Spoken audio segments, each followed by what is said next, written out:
പടന്നയിൽ കാട് വെട്ടിത്തെളിച്ചപ്പോൾ തൊഴിലുറപ്പ് തൊഴിലാളികൾക്ക് കിട്ടിയത് 1 ഡസനിലധികം ഇന്ത്യൻ നിർമ്മിത വിദേശ മദ്യക്കുപ്പികൾ. പോലീസിൽ വിവരം നൽകിയ ശേഷം കുപ്പികളിലെ മദ്യം മുഴുവൻ തൊഴിലാളികൾ ഒഴുക്കിക്കളഞ്ഞു. Bhima jewellery, old press club junction, Kasaragod.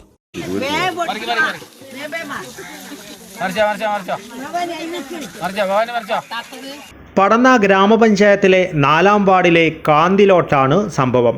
സ്വകാര്യ സ്കൂളിന് സമീപത്തെ പണി പൂർത്തിയാകാത്ത വീട്ടുവളപ്പിലാണ് തൊഴിലുറപ്പ് തൊഴിലാളികൾ ബുധനാഴ്ച രാവിലെ കാട് വൃത്തിയാക്കുന്ന പ്രവൃത്തിക്ക് തുടക്കമിട്ടത്. വള്ളിപ്പടർപ്പുകൾ വെട്ടി നീക്കിയപ്പോഴാണ് നിരവധി കുപ്പികളിൽ മദ്യം നിറഞ്ഞിരിക്കുന്നത് കണ്ടത്.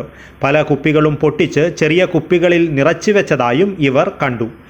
ചന്ദേര പോലീസിൽ വിവരമറിയിച്ചതോടെ പോലീസുകാരും സ്ഥലത്തെത്തി. തുടർന്നാണ് തൊഴിലുറപ്പ് തൊഴിലാളികൾ ചേർന്ന് നിറഞ്ഞ മദ്യക്കുപ്പികളുടെ അടപ്പുകൾ പൊട്ടിച്ച് മദ്യം പൂർണ്ണമായും നിലത്തൊഴിച്ച് നശിപ്പിച്ചത്. സന്ധ്യ മയങ്ങിയാൽ കാന്തിലോട്ട് തോട്ടുകര പാലം പരിസരങ്ങളിൽ ലഹരി തേടി അപരിചിതർ നിരവധി എത്തുന്നതായി നാട്ടുകാർ പറയുന്നു.